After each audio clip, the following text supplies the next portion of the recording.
चलिए दोस्तों, इससे पहले हमने एक वीडियो में इंडियन एजुकेशन सिस्टम को जापानीज एजुकेशन सिस्टम के साथ पूरी तरह से कंपेयर तो कर ही लिया है, लेकिन आज हमारी टक्कर जापान से नहीं बल्कि वर्ल्ड की सबसे कमाल और पावरफुल कंट्री अमेरिका के साथ है। तो आज की इस वीडियो में दोस्तों हम इंडियन एजुकेशन सिस्टम को यूनाइटेड स्टेट्स ऑफ अमेरिका के एजुकेशन सिस्टम के साथ पूरी तरह से कंपेयर करने वाले हैं और दोनों ही कंट्रीज़ के एजुकेशन सिस्टम को हम कई खास क्राइटेरियाज के हिसाब से आपस में पूरी तरह से कंपेयर करेंगे। तो वीडियो में यार आखिर तक बने रहना, क्योंकि वीडियो बेहद ही ज़्यादा इंटरेस्टिंग और कमाल की होने वाली है। तो अभी से अपनी कोल्ड ड्रिंक, पॉपकॉर्न सब तैयार रखो। Open eye, feel the waves cut through me, hypnotized.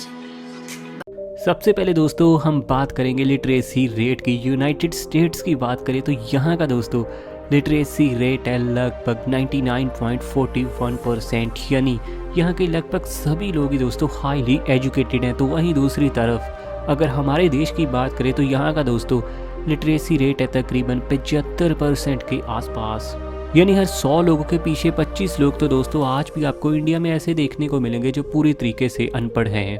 इसके अलावा हाल ही में दोस्तों 2020 के अक्टूबर में ही एक रिपोर्ट आई थी जिसके अनुसार यूनाइटेड स्टेट्स में मेल्स का लिटरेसी रेट 99.34% है, तो वहीं दोस्तों फीमेल्स का लिटरेसी रेट 99.56% है, यानी फीमेल्स दोस्तों और भी ज़्यादा आगे बढ़कर आती हैं यूनाइटेड स्टेट्स में। लेकिन वहीं हमारे देश में देखें तो मेल्स का लिटरेसी रेट 82% है, तो वहीं दोस्तों फीमेल्स का लिटरेसी रेट लुढ़क कर पहुँच जाता है सिर्फ 65% पर। ये बहुत ही बड़ा गलत पॉइंट साबित करता है इंडिया को कि यहाँ की फीमेल्स की स्टडी के ऊपर कोई ज़्यादा फोकस करता ही नहीं है।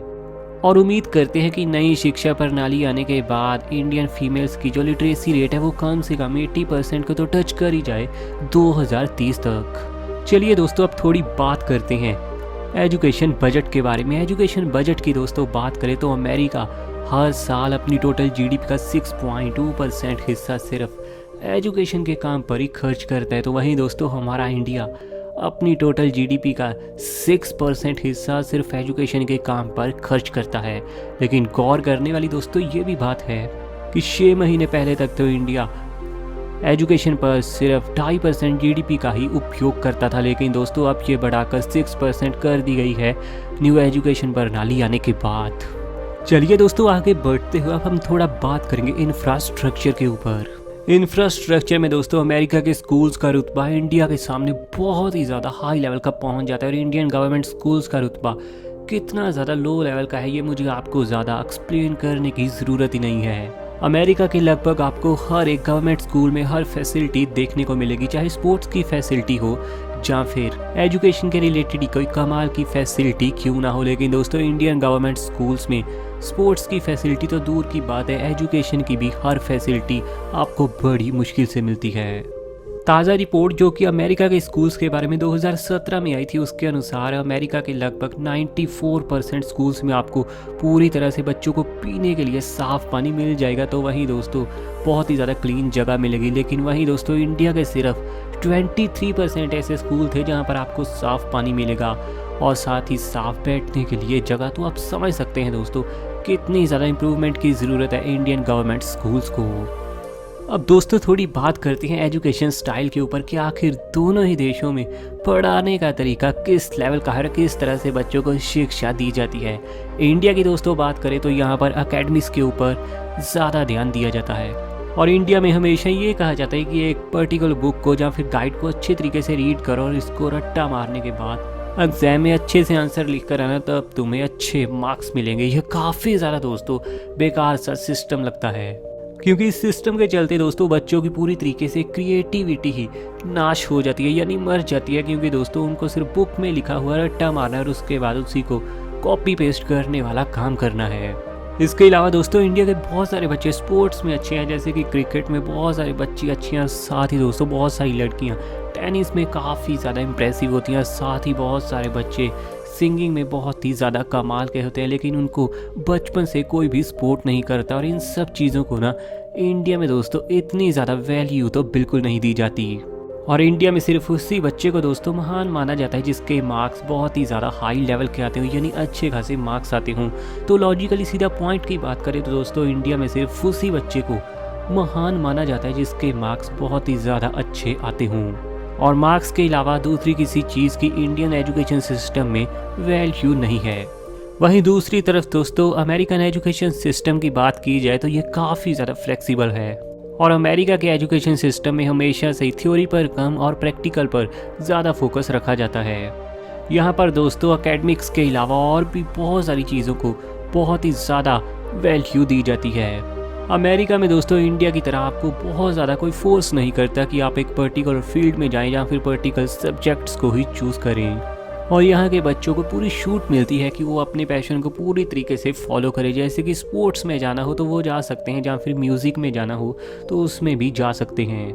ये बात तो दोस्तों हम सभी जानते हैं कि इंडिया में मैथ्स को पढ़ना 10th तक तो बहुत ही ज़्यादा कंपल्सरी होता है, हालांकि उसके बाद आप जो सब्जेक्ट्स चाहें वो पढ़ सकते हैं। लेकिन दोस्तों अमेरिका में आप शुरू से ही जो सब्जेक्ट चाहें वो चुन सकते हैं, और मैथ्स भी वहाँ पर बिल्कुल कंपल्सरी नहीं होता। इंडिया की तरह वहाँ के स्टूडेंट्स को दोस्तों पढ़ाई का बहुत ज़्यादा बोझ तो बिल्कुल भी नहीं होता, और घर आने के बाद दोस्तों उनको स्टडी की कोई भी बात नहीं करनी होती। जैसे कि एक तरफ इंडिया में तो दोस्तों घर के लिए भी 2-3 घंटे का काम तो दे ही दिया जाता है, लेकिन अमेरिका में दोस्तों घर के लिए आपको स्कूल की तरफ से कोई भी काम नहीं मिलता, और घर आकर अमेरिका के बच्चे आराम से खेल सकते हैं और इन्जॉय कर सकते हैं, साथ ही अपनी हेल्थ को भी बेस्ट बना सकते हैं स्पोर्ट्स एक्टिविटी को ज्वाइन करके।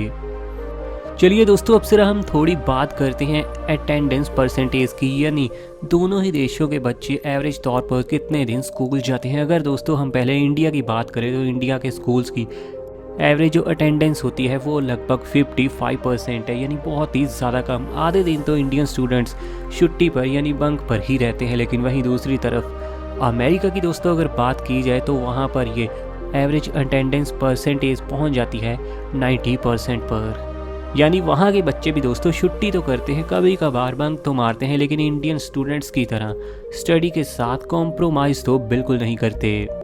जिसकी एक बहुत बड़ी वजह है कि दोस्तों इंडिया में स्टडी बहुत ही ज़्यादा इंटरेस्टिंग तो बच्चों को बिल्कुल नहीं लगती, और यहाँ पर स्टडी को सिर्फ मेमोराइज की स्किल के तौर पर ही जाना जाता है, क्योंकि बच्चों के दिमाग में बस एक बार पढ़ देना है और उसके बाद उन्हें वही सब कंप्यूटर की तरह सामने लिखते जाना है। लेकिन अमेरिका में दोस्तों स्टडी को बहुत ही ज़्यादा इंटरेस्टिंग तरीके से प्रेजेंट किया जाता है, और आपको जैसे चाहे वैसे स्टडी करनी है। चलिए दोस्तों अब थोड़ी स्किल्स के बारे में भी बात कर ही लेते हैं। इंडिया में तो दोस्तों आप जानते हैं रट्टे वाली पढ़ाई करवाई जाती है, लेकिन अमेरिका में स्किल्स वाली। इंडियन स्टूडेंट्स को दोस्तों स्कूल्स में कोई भी खास स्किल बिल्कुल भी नहीं सिखाई जाती। ऐसे बहुत ही गिने चुने स्कूल्स होंगे जहां पर बच्चों को कुछ एक्स्ट्रा स्किल्स सिखाई जाती हों, लेकिन दोस्तों अमेरिका के आपको हर स्कूल में बच्चे आपको हाई लेवल की स्किल सीखते हुए नज़र आ जाएंगे, जैसे कि दोस्तों सोशल स्किल्स, कम्युनिकेशन स्किल्स। यही वजह है कि अमेरिका के बच्चों का कम्युनिकेशन इतना ज़्यादा कमाल और लाजवाब होता है, और उनके अंदर आगे चलकर बिजनेस में लीडरगिरी करने का भी पूरा मौका होता है, वो एक अच्छे लीडर भी बन पाते हैं। साथ ही दोस्तों अमेरिका के स्टूडेंट्स इंडियन स्टूडेंट्स के मुकाबले क्रिएटिव भी ज़्यादा माने जाते हैं। हालांकि दोस्तों आपको शायद पता ही होगा कि इंडियन बच्चे भी बहुत ही ज़्यादा क्रिएटिव और होनहार होते हैं, लेकिन उनको पैशन को फॉलो करने की पूरी अनुमति नहीं होती, जिसके चलते वो ज़िंदगी में पीछे ज़रूर रह जाते हैं। तो दोस्तों आपको क्या लगता है, क्या अमेरिकन एजुकेशन सिस्टम सही में बहुत ही ज़्यादा आगे बढ़ चुका है? सही में इंडियन एजुकेशन सिस्टम को अब बढ़िया काम करना होगा, स्पेशली यहाँ के टीचर्स को। अपनी राय इसके बारे में